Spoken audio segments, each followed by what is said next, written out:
خان صاحب، قرآن کریم کے حوالے سے آپ مزید ہمیں اس بارے میں دعا کے متعلق جو ہے کچھ بتائیں۔ جیسے کہ آپ نے بات کی کہ انبیاء حضرت مسیح موعود علیہ الصلوۃ والسلام کے حوالے سے کہ ہر کام سے پہلے حضور دعا کرتے تھے،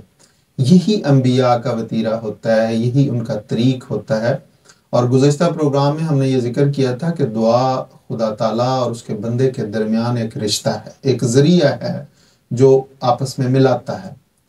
اور قرآن کریم کی جب ہم قرآن کریم پر نظر ڈالتے ہیں تو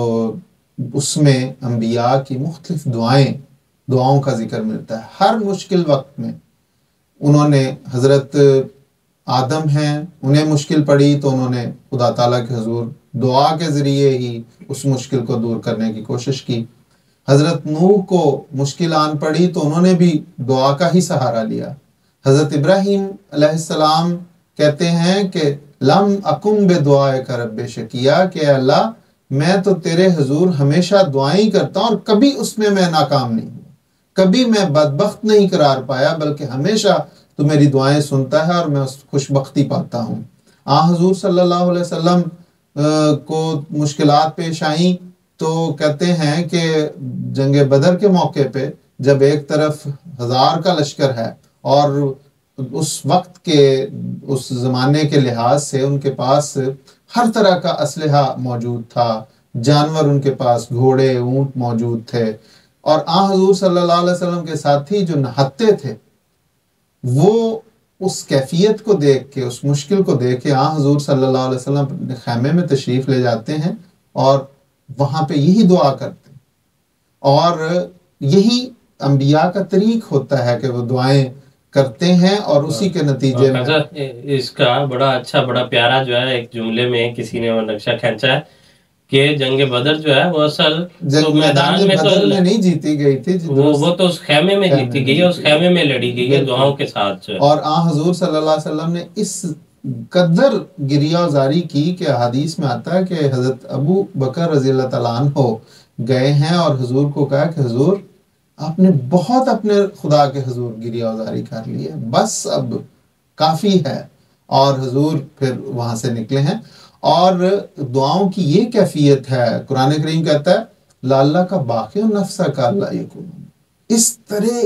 گریہ زاری کرتے تھے۔ حضور صلی اللہ علیہ وسلم کی دعاؤں کا جو نقشہ حضور کی زوجہ مطہرہ حضرت عائشہ نے کھینچا ہے کہ رات کو لمبی لمبی رات اس گریہ زاری میں گزارتے تھے، اور اسی لیے قرآن کریم نے کہا کہ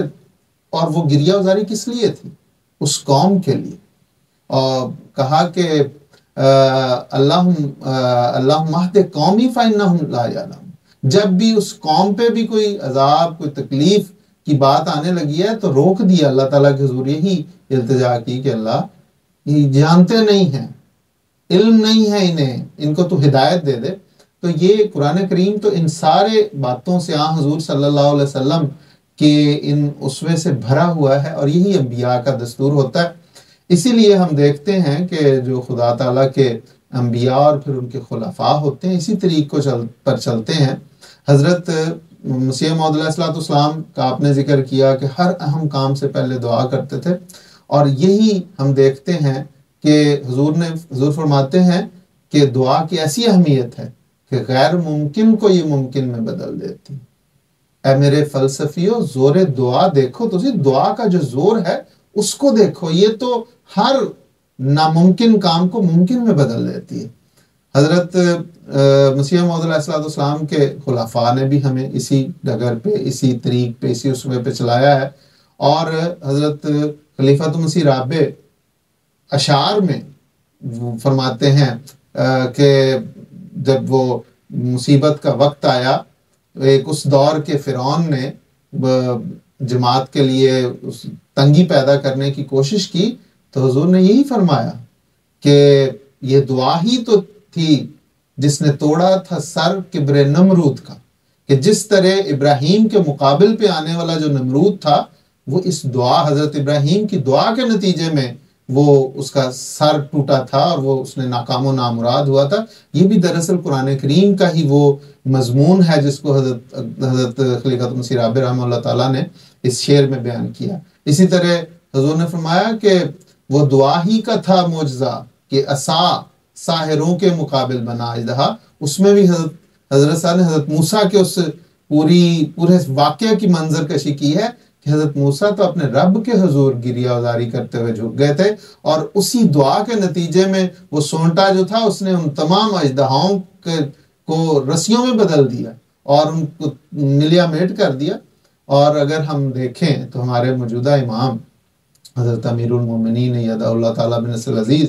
جب مسند خلافت پر متمکن ہوتے ہیں تو جو پہلا ارشاد فرماتے ہیں وہ یہی ہے کہ دعائیں کرو، دعائیں کرو اور دعائیں کرو. تو یہ تو دعا ایک ایسا مضمون،